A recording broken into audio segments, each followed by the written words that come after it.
Browns receiver Diontae Johnson, who's had a wild ride in recent years, he's in Cleveland. He recently said he expects Kenny Pickett to win the starting job. Kenny Pickett, guy who was a quarterback in Pittsburgh when Diontae Johnson was there. Look, I don't know what the Browns are going to do because the Browns, as former Steelers receiver Juju Smith-Schuster once said, is the Browns.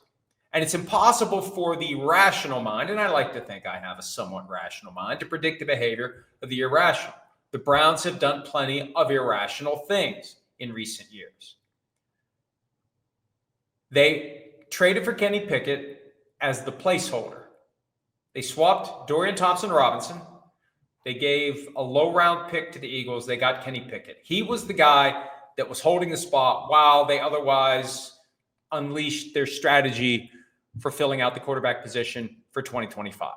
Next step was signing Joe Flacco and then drafting not one, but two quarterbacks, round 3 and round 5, Dillon Gabriel and Shedeur Sanders. So now they have 4.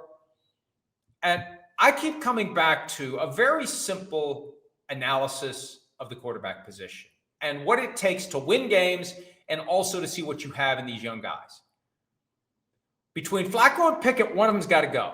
They just have to go because I don't want the presence of both of them to undermine my effort to see what I have in Gabriel and Sanders. So one of them's got to go. They got guaranteed money. They're going to get paid. You can trade them. You can cut them, whatever. One of them has to go because we don't have enough reps to go around to get everybody ready.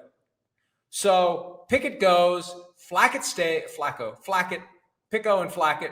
Flacco. Flacco stays. He doesn't need a whole lot of reps to get ready to go. You let Gabriel and Sanders begin the process of developing and competing to see which of the two might be the guy for the future. Knowing that, because you also have the Jaguars' first-round pick next year, if there's a great prospect, potential franchise quarterback, you could go none of the above post-2025. I mean, think about that. And that would arguably be the ultimate Browns move. 5 quarterbacks currently on the roster. Next year, the starting quarterback will be none of them. But let's find out. All the more reason to find out what you have in Gabriel and Sanders. So I don't know why Johnson thinks Pickett will be the starter.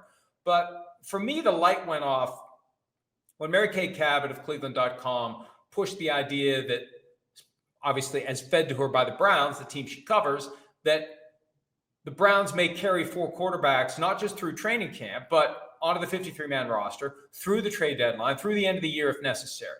I think that's ludicrous, the idea of having 4 quarterbacks on your 53-man roster, robbing Peter to pay Paul at a position where you don't need 4 guys. Why? I think they're trying to build some trade leverage. I think they'd love to trade Kenny Pickett. If they could get back what they gave up for Kenny Pickett and move forward without him, I think they would do it. That's just what I think. I don't know. I never know what the Browns are going to do. But I just think 4 is too many. So if Pickett's going to be the starter, then move on from Flacco. Move on from him. And see, you want to hold the guy until a need arises. And maybe right now there's no urgency, there's no reason, there's no injury, there's nothing that is causing a team to say, hey, we'd like one of your quarterbacks. So maybe they will. Maybe they will carry the asset, perpetuate the ruse, and wait for someone's quarterback to get injured. And then you can trade Pickett or Flacco. I doubt they're going to trade one of the young guys. Let's see what the young guys have. That's why they have the young guys.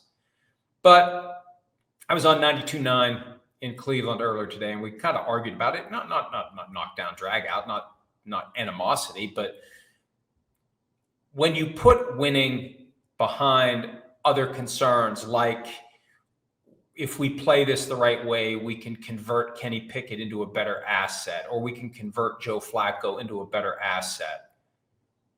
When you put winning behind gamesmanship, you get what you deserve.